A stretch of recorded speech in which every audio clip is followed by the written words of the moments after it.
예, 이장입니다. 양자 이론의 기초에 대해서 강의를 하도록 하겠습니다. 예, 다음과 같은 순서로 강의를 시작을 하도록 하겠습니다. 자, 먼저 입자의 특성이 되겠습니다. 자, 빛의 양자 에너지 개념, 이거 한번 읽어봅시다. 물결파의 파동 에너지가 매질을 통해 전파되기 위해서는 매질이 흔들려야 하는데, 매질이 흔들리는 모양인 물의 파동은 파장, 진동수, 주기진폭과 같은 물리량에 의해서 설명되는 물리적인 실체이다. 하지만 입자는 질량, 위치, 운동에너지와 같은 물리량으로 그 상태를 설명하는 실체이다. 이렇게 서로 다른 파동과 입자의 두 가지 특성을 빛이 모두 가진다는 사실을 이해하기 어려운 상황에서 드브로이는 모든 물질의 입자성과 파동성을 동시에 가진다는 혁신적인 제안을 하게 된다. 자, 여러분들이 알고 있는 것처럼 우리의 물리학은 두 가지로 나눠질 수가 있죠. 고전 물리학과 현대 물리학으로 나눠질 수가 있습니다. 고전 물리학 같은 경우에는 입자의 질량이라든지 지금 여기 나와 있는 것처럼 입자의 질량이라든지 위치라든지 운동량이라든지 에너지와 같은 물리량으로 그 상태를 설명할 수 있습니다. 예를 들어서 우리가 고등학교 때 많이 계산을 했던 것처럼 초속 얼마의 속도로 공을 던졌을 때 그 공이 포물선 운동을 하겠죠. 그러면서 이렇게 떨어질 겁니다. 자, 그 지점 우리는 예측할 수가 있어요. 그렇죠?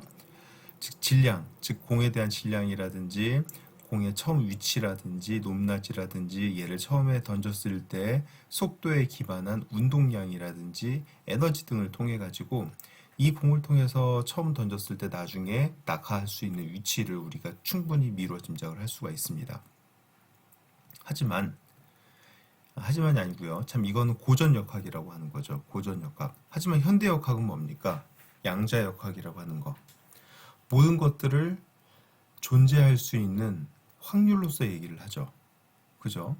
여기 나와 있는 것처럼 우리는 지금부터는 모든 애들은 파장으로서 얘기하는 거예요. 즉 물결파, 웨이브로 생각합니다. 여기 나와 있는 것처럼 물결파의 파동 에너지가 매질을 통해 전파되기 위해서는 매질이 흔들려야 되는데 매질이 흔들리는 모양인 물의 파동은 이렇게 흔들리는 거죠. 그죠? 그렇기 때문에 파장, 남다죠. 우리 배웠던 것처럼 하나의 파장입니다. 좀 넘게 그렸나요? 여기는 없다 생각하고 딱 여기까지겠죠. 자, 파장. 그 다음에 얘가 얼마만큼 진동을 하느냐, 즉 1초당 얘가 얼마만큼 진동을 하느냐, 횟수가 되겠죠. 1초당 나오는 횟수, 그게 진동수라고 우리가 얘기를 하는 거고요. 주기진폭과 같은 물리량에 의해서 설명되는 물리적인 실체이다. 자, 쉽게 얘기해보면 현대역학은 파장, 진동수, 주기진폭과 같은 물리량에 의해서 설명되는 아이라고 생각하시면 되고요. 고전역학 같은 경우에는 질량, 위치, 운동량, 에너지와 같은 물리량으로 상태를 설명하는 실체라고 보시면 될 것 같습니다. 두 개가 좀 다르다고 보시겠죠. 즉 고전역학 같은 경우에는 질량이라는 개념이 없습니다. 그냥 파장, 진동수, 주기진폭이라고만 나와 있고요. 그 다음에 고전역학 같은 경우에는 질량, 위치, 운동량, 에너지가 나온다는 얘기죠. 자, 이렇게 서로 다른 파장과 입자의 두 가지 특성을, 그쵸? 하나는 얘는 무슨 성입니까? 얘는 파동성이에요. 그죠? 물질의 파동성이고요. 글자 되게 이상하게 써지네요. 그죠? 마우스로 쓰니까 어쩔 수 없습니다. 자, 그 다음에 두 번째 거는 파동성이 아니고 물질의, 그쵸? 입자성이죠. 입자성. 예. 입자성을 가지고 얘기할 수 있다고 보면 될 것 같습니다. 그래서 현대역학은 파동성이고요. 고전역학은 입자성에 대해서 얘기를 한다. 근데 지금 얘기했던 것처럼 드브로이라는 사람이 이 입자성하고 파동성을 동시에 갖는 거다. 이거는 떨어질래야 떨어질 수가 없는 거다. 라면서 그 두 가지 이론을 하나의 식으로, 이퀘이션으로 합들여 줍니다. 그래서 여기 나와 있는 것처럼 드브로이라는 사람이 혁신적인 제안을 하게 된다라는 말이 되겠죠. 자, 빛의 양자 개념 한번 봅시다. 1900년 초반 플랑크라는 사람이 이 두 식을 모두 만족시키는 공식을 발견하게 됩니다. 자, 되게 유명한 사람이죠. 플랑크 물리학자입니다. 그죠? 예. 뭐 지금도 독일에 가면 혹은 유럽에 가면은 플랑크 연구소가 막스 플랑크죠. 막스 플랑크 연구소가 되게 많은 것처럼 되게 유명한 사람이에요. 자, 플랑크는 이 두 식을 모두 만족시키는 공식을 발견하게 된다. 역학적인 진동수가 F인 프리퀀시의 약자죠. F인 전하를 띤 진동자의 에너지는 HF, H는 뭡니까? 플랑크 상수죠. 그죠? 네, 플랑크 상수하고 진동수의 곱에 의해서 표현될 수 있다. 자, 그러면 어떤 달달달달 떨고 있는 혹은 어떠한 주기를 가지고 움직이고 있는 물체에서 갖고 있는 진동 에너지라는 거는 플랑크 상수라는 정수와 그러니까 상수죠. 상수에다가 이 F 진동수를 곱해준 거라는 거죠. 이 진동수를. 네. 결국은 그 진동수가 높으면 높을수록 전하를 띤 진동자의 에너지는 점점 커진다는 얘기입니다. 즉 어떤 입자가 가질 수 있는 에너지는 프리퀀시가 커지면 커질수록 에너지가 더 크다 커진다는 얘기예요. 두 번째, 빛의 흡수 또는 방출하는 동안에 진동자의 에너지 변화는 HF 혹은 저 때는 하뮤라고 배웠습니다. 하뮤. 네. 이 뮤가 똑같이 진동수를 얘기하는 거고요. 네. 여기는 F라고 나와 있지만 하뮤로 나타낼 수 있다라는 거죠. 네. 그래서 빛이 더 이상 연속적인 에너지 준위 개념에서 봤을 때 에너지가 정말 끊기지 않고 이렇게 나온다라기보다는 양자화된 개념, 즉 퀀타이즈된 개념이라고 한다면은 하뮤의 정수배에 해당되는 에너지를 뱉어내고 받아들이고 한다라고 생각하시면 될 것 같아요. 그래서 빛의 흡수 또는 방출하는 동안 진동 에너지의 변화는 혹은 진동자가 내뱉어내고 혹은 받아들일 수 있는 에너지에 대한 변화에 대한 양은 기본적으로 하뮤에 대한 정수배다라고 생각하시면 되겠죠.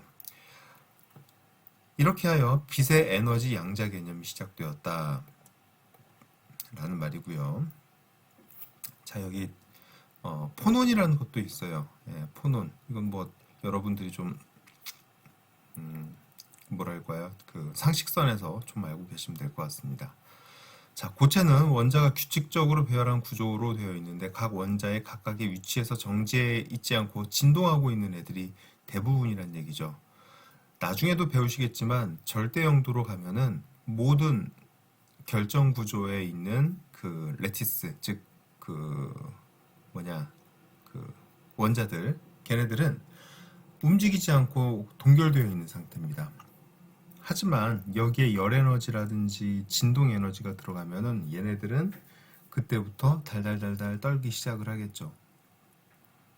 그걸 지금 얘기한다고 보시면 돼요. 즉 각 원자는 각각의 위치에서 정지해 있지 않고 진동하고 있다. 즉 여러분들이 머릿속에 갖고 있으셔야 되는 상상의 그런 그림은 이런 거죠. 원자들이 있고요. 원자들 사이에는 원래 이렇게 용수철처럼 이렇게 연결이 되어 있는 거예요. 여기도 이렇게 해서 용수철처럼 연결되어 있고 여기도 이렇게 용수철처럼 연결이 되어 있다는 얘기죠. 그래서 외부에서 에너지가 들어오거나 빛 에너지가 들어오면 얘네들의 용수철은 서로 막 움직이면서 위아래로 움직이면서 달달달달 떨기 시작을 한다는 거예요. 얘네들이, 격자들이. 자, 그런데 양자 역학에 따르면 진동수가 뮤 혹은 여러분들이 앞에서 배웠던 것처럼 F 인 원자 진동의 에너지는 하뮤의 정수배 밖에 취할 수가 없다라는 거죠. 앞에서도 얘기했던 것처럼 빛이 에너지를 받고 혹은 방출하는 것은 결국은 하뮤, HF에 대한 정수배를 취할 수밖에 없다라는 의미인 것처럼 똑같이 원자 진동을 하고 있는, 즉 격자 진동을 하고 있는 아이들도 똑같이 HF 혹은 하뮤 정도의 에너지를 주거니 받거니 할 수 있다는 거죠. 그 중간의 사이값을 얘네들이 주거니 받거니 할 수는 없다는 거예요. 자, 한마디로 격자 진동의 양자화된 알갱이다. 예. 격자 진동을 해서 에너지가 막 뿜뿜뿜 이렇게 뿜어 나오고 있는데 그 에너지에 대한 크기는 결국은 양자화된, 즉 패킷화된, 패킷이란 거는 보따리죠, 그죠? 어떻게 보면 그런 패킷화된 알갱이라고 생각하시면 되고, 그 패킷이라는 거는 여기 나와 있는 것처럼 하뮤에 대한 정수배만큼이 나갔다가 들어왔다가 나갔다가 들어왔다가 할 수 있다는 얘기인 거예요. 자, 이 입자를 빛의 광자라고 하고요. 그래서 포톤이라고 불리기로 했다는 얘기죠. 예, 포톤.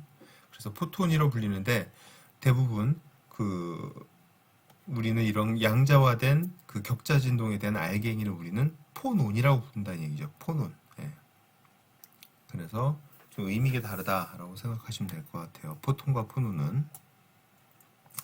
자, 포논은 고체의 비열이나 열전도, 금속의 전기 저항 등의 성질에 매우 중요한 역할을 한다.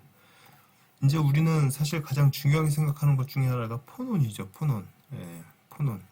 얘네들이 막 이렇게 달달달달 위아래로 떨게 되면은 어떻습니까? 자유전자가 움직일 때 자꾸 얘네들하고 부딪히겠죠? 그죠? 서로 막 팍팍 부딪힐 거야. 그럼 산란도 되고 여러 가지 문제가 발생을 하겠죠. 근데 전자가 막 산란이 돼. 그럼 결국 그게 어떤 영향을 줄까요? 전기전도도에 영향을 주겠죠. 자, 우리가 반도체 재료를 배우는 이유는 뭐냐면은 모든 재료는 다 전자가 있을 겁니다. 그죠? 근데 반도체 같은 경우에는 반도체잖아요. 반만도체예요. 그죠? 반만도체다 보니까 어떤 경우엔 전기가 통하고 어떤 때는 전기가 안 통하다는 거야. 그 말은 무슨 말이냐면 외부 환경에 의해서 전기 전도도가 많이 바뀔 수 있다는 얘기가 되겠죠. 그 전기 전도도가 바뀌면은 결국은 반도체에 대한 특성이 달라진다는 얘기예요. 그럼 그 반도체에 대한 특성을 어떻게 제어할 거냐? 아, 반도체에 대한 특성을 제어하려면은 전자나 혹은 홀에 대한 흐름을 제어를 해야겠다라는 결론이 나오겠죠. 그럼 얘네들은 어떻게 제어할까? 아, 온도로 제어하면 되나? 혹은 불순물을 넣어줘가지고 한쪽에만 이렇게 많은 그런 캐리어들을 넣어주면 되나? 그런 쪽으로 사람들이 생각을 하기 시작을 한다는 얘기죠. 그래서 우리가 지금 이런 학문을 배우고 있는 거예요. 그래서 포논은 고체의 비열이나 열전도, 금속의 전기저항 등에 대한 성질을 설명하는 데 있어서 매우 중요한 역할을 한다라는 의미라고 생각하시면 될 것 같습니다. 자, 광전효과, 광전. 예. 누가 이걸 처음 발견했습니까? 광전효과를. 누굴까요? 1900년도 초반에 1900년도 초반에 누가 발견했을까요? 아인슈타인이겠죠? 자, 광전 효과란 무엇입니까? 자, 여기 나와 있는 것처럼 포토 일렉트릭 이펙트라고 나와 있네요. 말 그대로 광전이에요. 빛광자고요. 전자할 때 전 혹은 전기할 때 전자입니다. 포토 일렉트릭이죠. 빛을 쏘아줬더니만 전기가 흐르더라 라는 의미가 바로 광전 효과입니다. 자, 여기 보시면은 어떤 실험을 했느냐. 금속 방출체 혹은 전자가 아주 많은, 자유전자가 아주 많은 금속이란 아이를 갖다 놨다고 칩시다. 여기에 광원, 빛을 쏘여줬어요. 그랬더니 어떻게 됐습니까? 여기 전자가 튀어나왔죠. 그죠? 전자가 튀어나오면서 다른 쪽으로 흘러요. 자, 그러면서 전기가 나왔다는 거예요. 광전류가 나왔다는 거죠.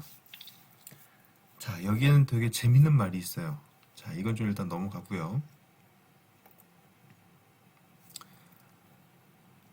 되게 많은 말들이 있어요. 이런 것들 한번 읽어보시면 되는데 여기서 결론은 그거죠. 처음에 사람들이 광전효과 실험을 할 때 어떤 가설을 가지고 시작을 했느냐. 자, 모든 과학자들은 실험할 때 가설을 가지고 실험을 합니다. 여러분들도 앞으로도 회사에 가거나 어디에 가거나 항상 실험을 하거나 뭔가 일을 하실 때는 가설을 세우셔야 돼요. 가설을 세우고 그 가설이 정말 맞는지에 대해서 연구를 하셔야겠죠. 근데 중간에 좀 달라졌어. 그럼 어떻게 합니까? 다시 또 그 가설을 수정하셔야 됩니다. 그 수정된 가설을 가지고 다시 또 실험을 하셔야 되는 거고요. 어떤 사람은 혹은 경험이 별로 없는 사람들이 이런 연구를 하죠. 아, 이거 어떻게 될지 모르니까 일단 한번 실험이나 한번 해보자. 예, 그럴 수 있어요. 근데 중요한 거는 그렇게 하고 나면 정말 머릿속이 되게 메시해집니다. 이 어떤 결론으로 이걸 이끌어 나가야 될지, 도대체 난 뭘 위해서 실험했는지, 그냥 나온 현상만 가지고는 절대 해석이 안 돼요. 아, 이거 이런 거 아니야? 그게 아니죠. 항상 실험에는 통제 변인과 종속 변인이 있습니다. 통제 변인이라는 거는 내가 반드시 똑같이 맞춰야 되는 거. 그죠? 근데 뭐 예를 들어 독립 변인이다. 그러면 그 독립 변인이라는 건 내가 바꿔줄 수 있는 혹은 바꾸고자 하는 변수를 생각하시면 돼요. 예를 들어서 내가 입력 전력에 대해서 증착 특성을 좀 알고 싶다. 그럼 실험 조건에서 입력 전력만 100W, 200W, 300W 이렇게 바뀌어야지 공정 압력까지도 바뀌면 안 된다는 얘기죠. 그래서 여기서 지금 얘기하는 통제 변이는 모든 것들을 다 똑같이 맞춰야 되는 통제 변이라는 건 예를 들어서 증착하는 온도라든지 증착하는 진공도라든지 증착을 하는 뭐 타겟이랑 혹은 뭐 기판이랑 사이 거리라든지 그런 것들이 어떻게 보면 통제 변이죠. 그죠? 하지만 독립 변수라는 거는 바꿀 수 있는 변수라고 생각하시면 돼요. 즉 입력 전력이 독립 변수라는 텀이 되겠죠. 자, 그래서 여기서 제가 말씀드리고 싶은 거는 광전 효과 실험을 하는데도 똑같이 지금 이렇게 빛을 쏘여가지고 실험을 했다는 거예요. 근데 희한하게도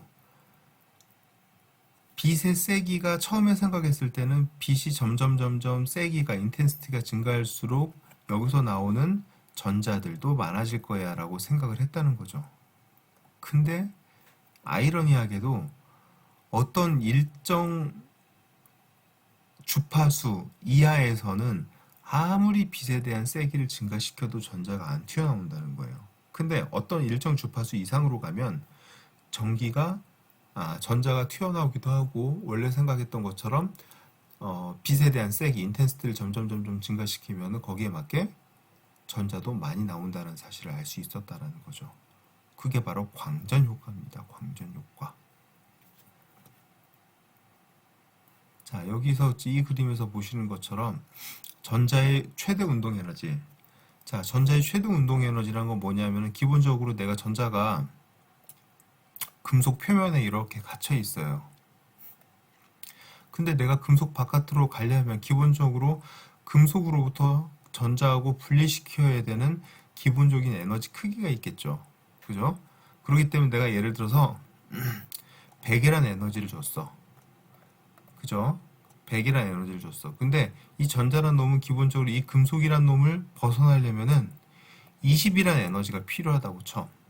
그러면은 얘가 가질 수 있는 최대 운동 에너지는 얼마일까요? 80이겠죠. 그죠?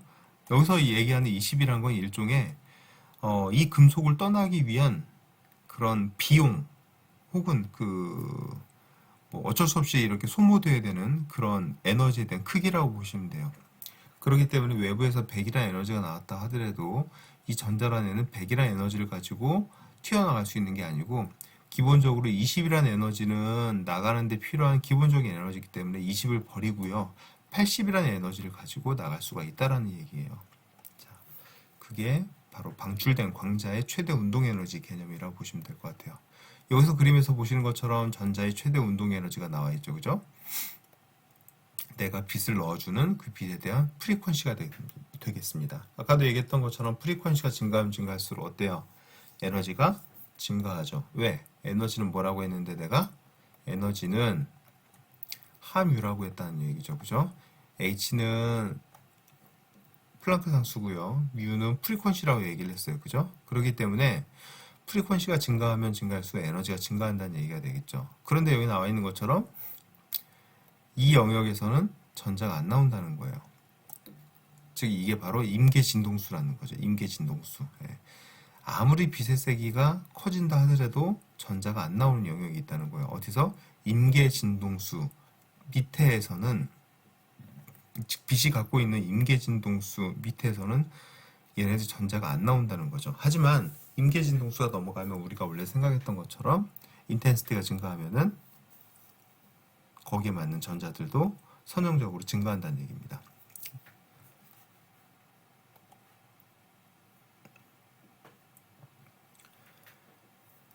자, 이 부분 한번 읽어보시면 될 것 같고요. 자, 금방 얘기했던 부분입니다. 방출된 광전자의 최대 운동 에너지라는 얘기는 결국은 원래 금속 밑에 갇혀져 있던 전자아이가 바깥으로 나가게끔 필요한 에너지를 뺐다고 얘기를 했습니다. 즉 100이라는 에너지가 들어오고요. 얘가 20이라는 에너지가 필요해. 금속으로부터 벗어나려면. 그럼 얘가 가질 수 있는 최대 운동 에너지는 얼마야? 80이라고 얘기를 했었죠. 그죠? 그래서 지금 이 말을 쓰고 있는 겁니다. 즉 방출된 광전자가 가질 수 있는 최대 운동 에너지는 2분의 1 mv 제곱이다. 뭐 그렇죠. 당연하겠죠. 하지만 그걸 다시 에너지라는 측면에서 본다라면은 하뮤라고 얘기를 했었는데 그 쉽게 생각하는 하뮤가 아니고 이제 하, 즉 h 플랑크 상수 가로 열고 f-f0가 된다는 얘기죠. 그죠? 그 이유는 무슨 말이야? f0는 뭔데? 바로 일함수인데. 자, 일함수라는 건 기본적으로 뭡니까? 일함수라는 거는 전자가 그 물질을 탈출하기 위해서 필요한 에너지라고 보시면 돼요. 그죠? 그래서 기본적으로 제가 썼던 이 그림에서 본다라면 이 값이 바로 20이 되겠죠. 그죠? 전자가 갇혀있던 아이가 바깥으로 나오기 위해서 필요한 일함수가 바로 이 부분이 되겠고요. 이 부분은 뭡니까? 내가 처음부터 줬던 100이란 에너지가 되겠죠. 그죠? 그래서 100이란 에너지를 줘도 결국은 이 금속, 이 전자가 그 물질로부터 탈출시키기 위해서 필요한 일함수만큼의 에너지가 필요하기 때문에, 즉 20을 우리가 일함수라고 얘기를 하는 거예요. 일함수. 그리고 그만큼에 대한 에너지가 필요하기 때문에 결국은 100에서 20을 뺀 80이라는 에너지가 바로 방출된 광전자의 최대 운동 에너지다라고 보시면 되겠죠.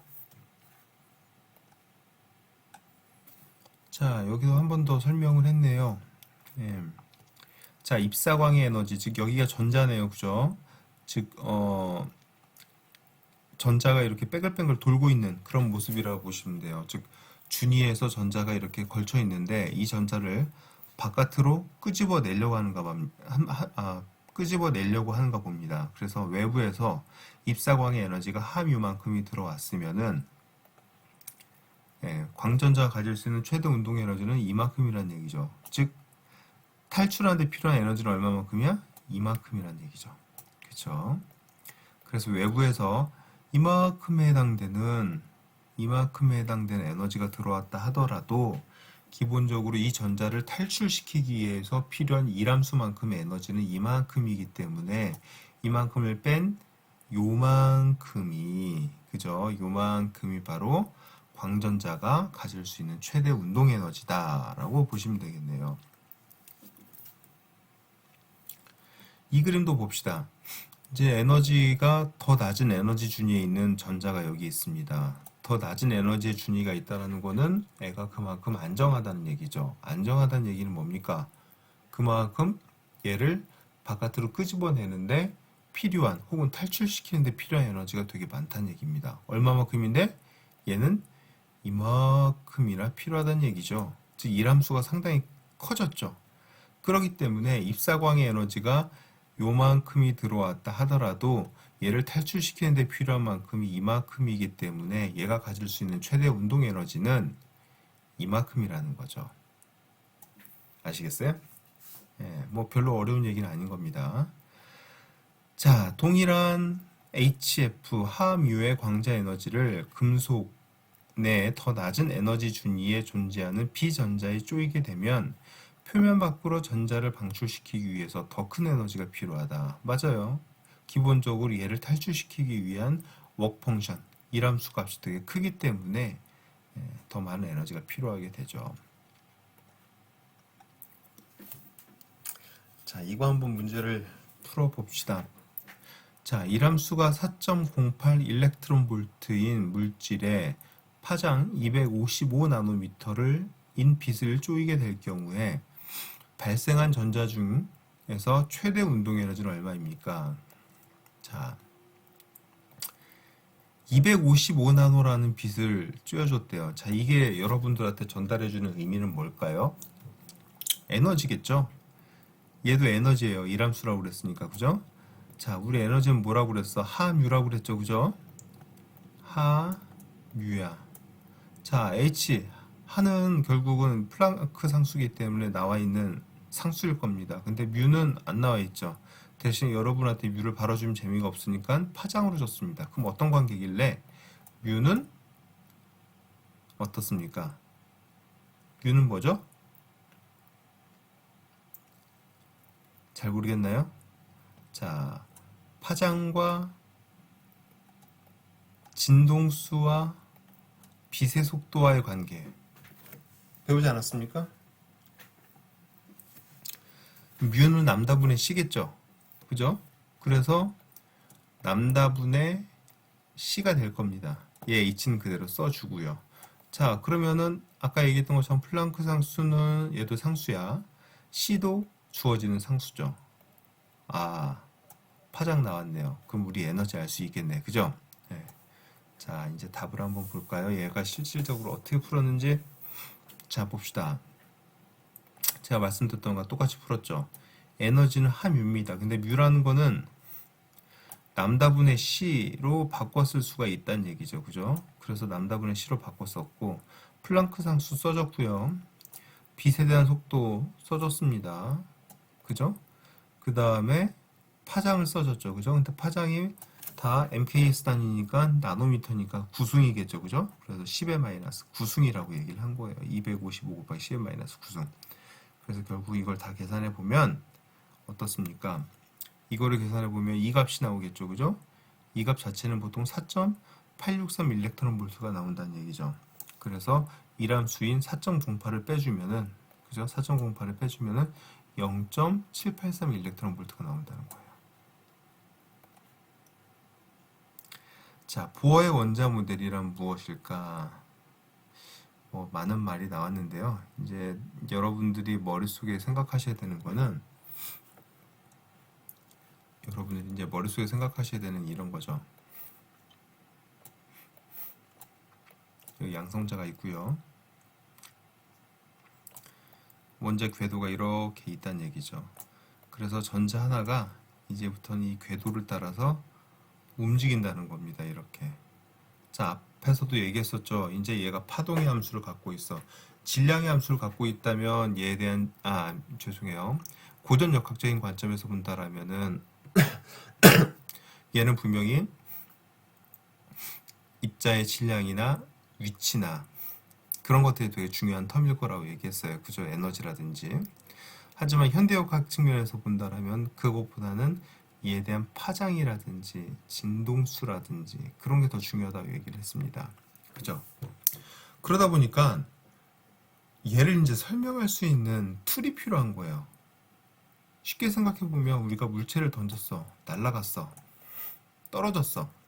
자, 그러면 우리가 지금 알고 싶은 거는 얘를 묘사하기 위해서는 예를 들어서 뭐 높이라든지 혹은 길이라든지 뭐 그런 게 필요하겠죠. 그죠? 높이라든지. 근데 이제는 파동으로 이제 얘를 얘기하다 보니까 이런 높이라든지 길이를 얘기할 수가 없다는 거예요. 그래서 진동수라든지 혹은 같은 말이죠. 진동수라든지 혹은 파장이라든지 그런 걸로 표현할 수밖에 없다는 거야. 자, 그런데 그런 것들을 좀 더 효율적으로 설명시킬 수 있는 방법이 뭐냐는 거죠. 자, 그건 아마 여러분들이 수학 시간에 아마 배우셨을 것 같아요.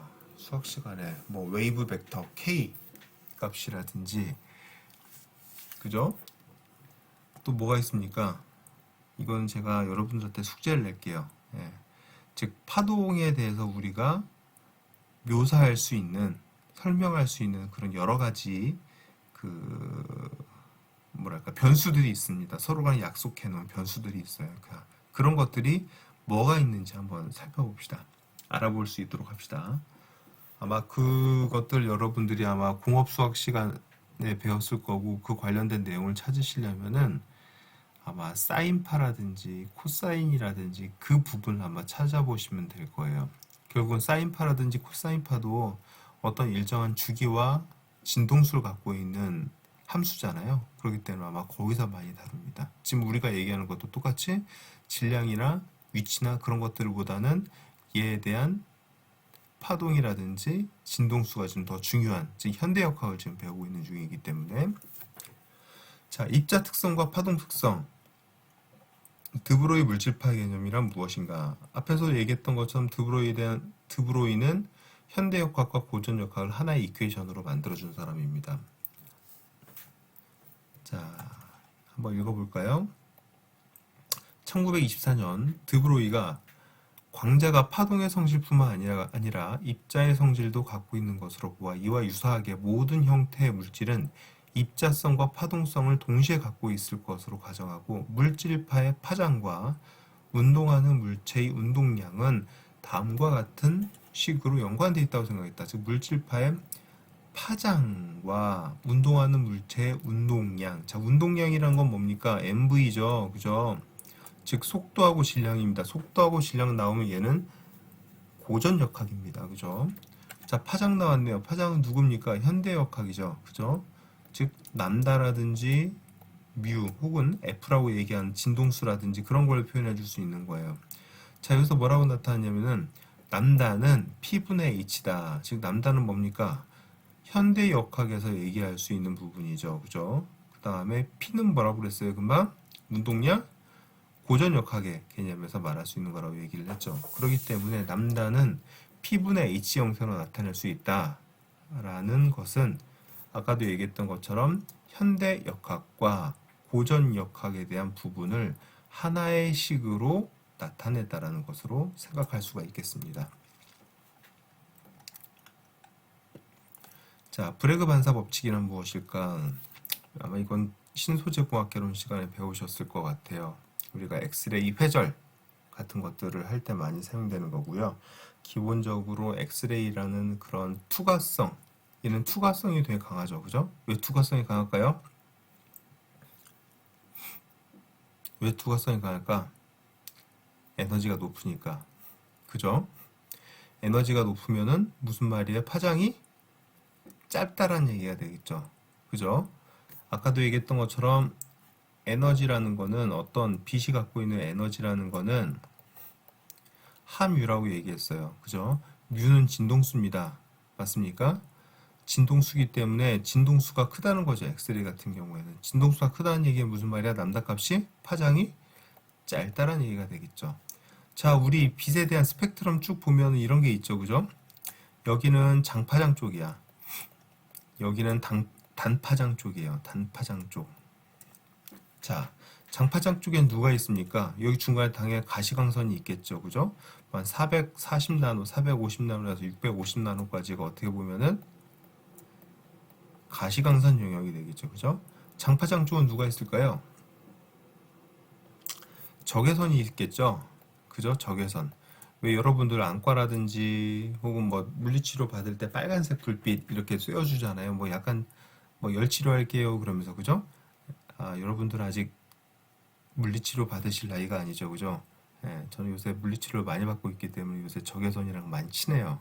어깨도 50견이 오고 허리도 좀 아프고 그러다 보니까 물리치료를 많이 받으러 가는데 그때마다 열치료라고 해가지고 해주는 게 바로 이 적외선입니다. 예.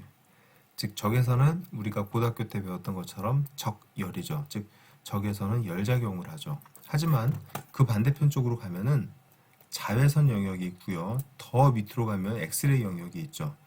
즉 단파장이란 건 무슨 말이야? 파장이 짧다는 얘기죠. 파장이 짧다는 얘기는 무슨 말이야? 프리퀀시가, 즉 진동수가 되게 높은 영역이 된다는 얘기죠. 진동수가 높다는 얘기는 무슨 말이야? 에너지가 높다는 얘기가 되겠죠. 뭐에 의해서? 함유에 의해서. 그래서 가시광선보다는 자외선, 자외선보다는 엑스레이 쪽으로 가면 갈수록 프리퀀시가, 즉 진동수가 높아지고 파장이 짧아지기 때문에 에너지가 높은 형태라고 보시면 되겠습니다. 하지만 적외선 같은 경우는 상당히 장파장이에요. 그러다 보니까 에너지는 작죠. 그리고 열 에너지를 많이 주는 그런 역할을 하고 있다고 보시면 될 것 같습니다.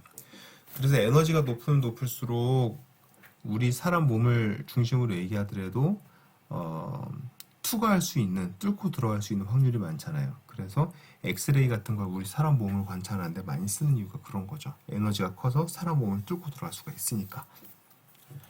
자, 얘도 마찬가지입니다. 브래그 반사 법칙이라는 것도 이런 엑스레이 등을 이용을 해가지고 그 물질의 특성 혹은 그 물질이 뭔지를 알아낼 수 있다는 거죠.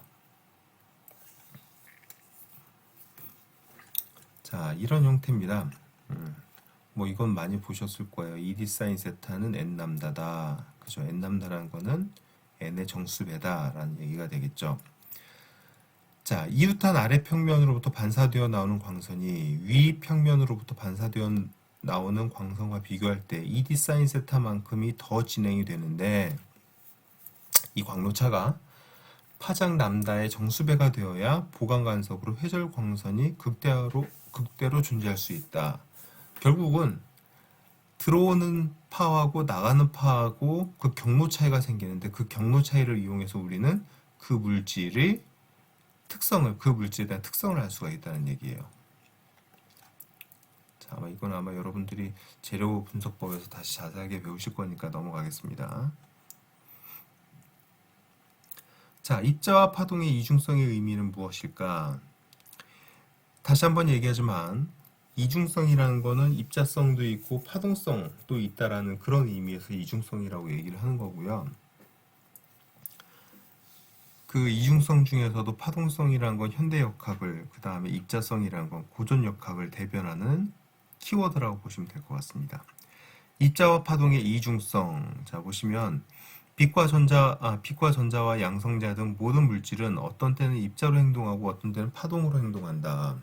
그래서 아까 드브로이의 물질파처럼 람다는 P분의 H, 즉 람다라는 거는 현대역학, 그 다음 P라는 거는 고전역학이라는 관점에서 우리가 두 개는 서로 떨어질래야 떨어질 수가 없다라고 해서 하나의 식으로 이퀘이션을 만들어냈다고 얘기를 했던 것 같아요. 자, 양자역학의 산물인 입자와 파동의 이중성 원리는 주로 전자와 같은 작은 입자에 적용이 되며 대단히 큰 입자에 대해서는 관련된 방정식들이 고전역학의 방정식들로 귀착이 된다. 되게 중요한 말입니다. 모든 룰이 하나의 룰을 가지고 다 적용할 수 없는 것처럼 양자역학의 산물이 입자와 파동의 이중성 원리는 주로 전자와 같은 작은 입자에 적용이 되며, 즉 양자역학의 파동성이라는 건 주로 작은 입자들에게만 적용이 되며 대단히 큰 입자들, 예를 들어 내가 공을 던졌어. 근데 그 공을 던졌는데 얘네들은 몇 초 뒤에 어디로 갈까? 그런 쪽에 대해서는 결국 고전역학이 맞다라는 얘기인 거죠. 예, 그래서 양자역학도 맞고 고전역학도 맞고 또 두 개를 합들인 식도 맞다라는 얘기가 되겠죠. 입자와 파동의 보안성, 전자를 갖고 실험하는 방법에 따라서 전자의 입자가 될 수도 있고 파동이 될 수도 있다. 그러나 어떤 경우든지 입자와 파동의 특성을 동시에 측정할 수는 없다. 예. 우리가 물리학도가 아니기 때문에 뭐 이런 정도만 알고 넘어갑시다. 그래서 전자의 행동을 제대로 기술하기 위해서는 입자와 파동의 두 가지 관점이 모두 필요하고 서로 상호 보완적이다라는 거죠. 그래서 일단은 우리가 드브로이 방정식을 많이 이용하려는 게 일단은 하나만 이렇게 따로 떨어져 가지고 우리가 생각하고 이용할 수는 없다라는 거예요. 자, 슈레딩거의 파동 방정식. 자, 이분이 아주 되게 큰 획을 그으셨죠. 그죠? 파동 방정식. 제가 아까 말했던 그 답이 여기 있습니다. 제 강의를 끝까지 들으신 분이라면 굳이 옛날에 배웠던 그 재료수학 혹은 공업수학 책을 안 찾으셔도 되겠죠. 자, 우리가 파동이라는 걸 이제 더 이상 얘기하다 보니까 높이, 뭐 속도 그런 걸 가지고 이제 더 이상 얘기해 줄 수가 없습니다. 그러다 보니까 주기랄까, 각속도, 진동수, 파장, 파수, 파속도 이런 걸 가지고 이제 얘기를 하기 시작했다는 얘기예요. 자, 이거는 뭐 알겠죠? 파장과 진동수. 즉 진동수라는 건 뭡니까? 1초당 얘가 움직이는 혹은 그 반복한 횟수죠. 그죠? 파장이라는 거는 어떻습니까? 미터죠. 미터 스케일이에요. 근데 중요한 거는 파동의 유상이 2파이만큼 변했을 때, 자, 우리 사인파 어떻게 했었죠? 사인파 이거였죠. 그죠? 주기는 뭐였습니까? 이게 주기였죠. 이게 하나의 파장이었죠. 그죠? 이게 파장이었습니다. 하나의 파장. 이 파장의 정의가 뭡니까? 0도, 90도, 여기는 180도, 270도, 160도, 360도죠. 그죠? 360도까지 얘가 갈 때까지 나오는 하나의 그 파형을 우리가 파장이라고 얘기를 했어요. 여기서 뭐라고 했습니까? 파동의 유상이 2파이만큼 변하는 동안에 파가 진행한 거리다. 맞아요. 2파이 360도만큼 0도, 90도, 180도, 270도, 360도, 즉 360도만큼 변하는 동안에 파가 진행한 거리를 우리는 파장이라고 얘기를 했죠. 파장. 자, 주기는 뭡니까? 주기는 파동의 유상이 2파이만큼 변하는 동안 흘러간 시간. 이게 이렇게, 즉 360도까지 바뀔 동안에 걸린 시간을 우리가 주기라고 얘기를 하는가 봐요. 주기.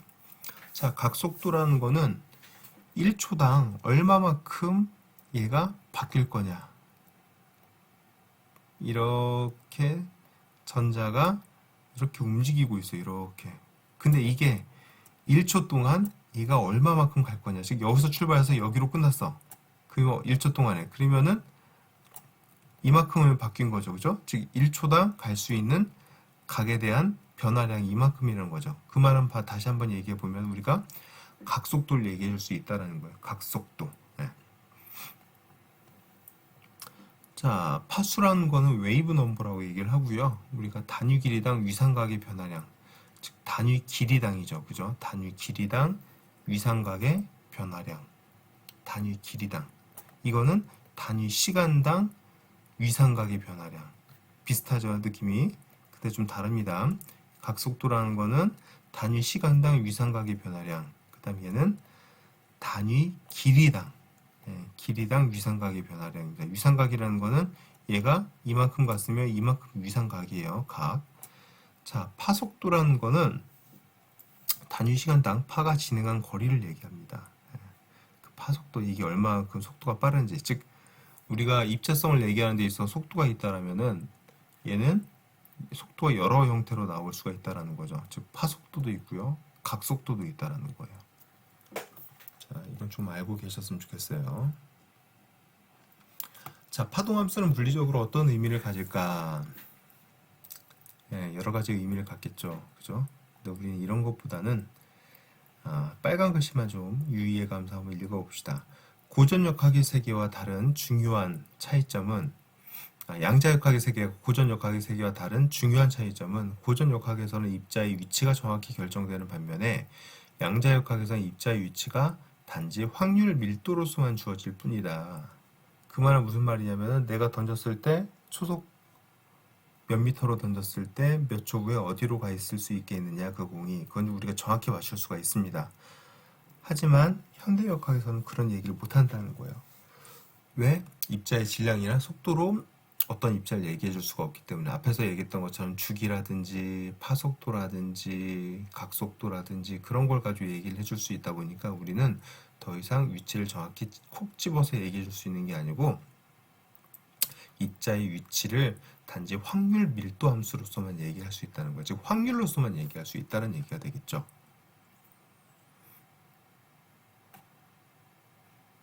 자, 그래서 빨간 글씨만 읽어보면은 얘네들에 대한 특징 중에 하나는 확률로서 나오다 보니까 그 확률은 결국은 발견할 수 있느냐 없느냐로 얘기할 수 있기 때문에, 즉 공간 어느 곳인가 반드시 입자가 존재하기 때문에 전체 공간에 대한 확률 밀도 함수를 적분한 값은 반드시 1이 돼야 된다. 어떤 함수가 있어, 발견할 수 있는 확률이래. 그래서 뭐 시간이라든지 위치라든지 그런 걸 넣어주면 확률이 나오는 거 봐요. 이 위치에서는 20% 확률, 20%의 확률을 가지고 알아볼 수 있어, 찾아볼 수 있어, 입자를. 그 다음에 저쪽 위치에서는 뭐 한 50%가 돼, 저쪽 끝에서는 한 5%가 돼.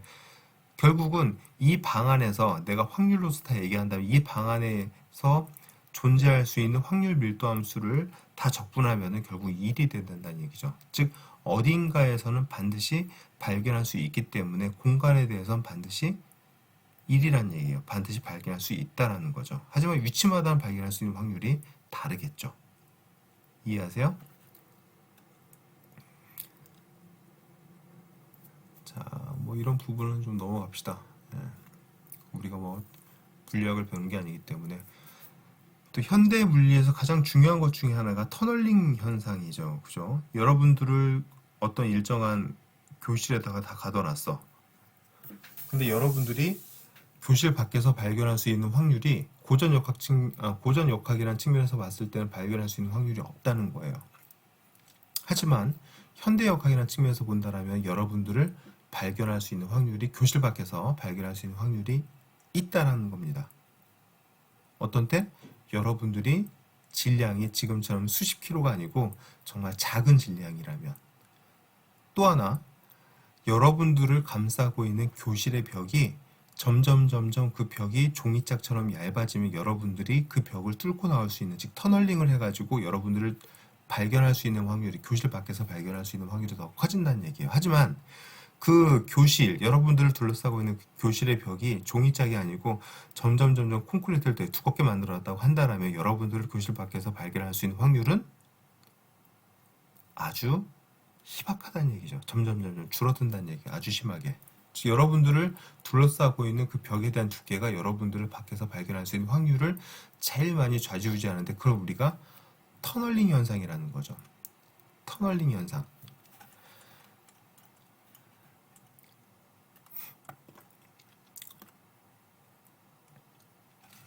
그래서 터널링 현상을 내가 이용하고 싶을 때는 결국은 장벽의 폭을, 여러분들을 둘러싸고 있는 교실의 벽을 얇게 만드는 게 매우 중요하다는 겁니다.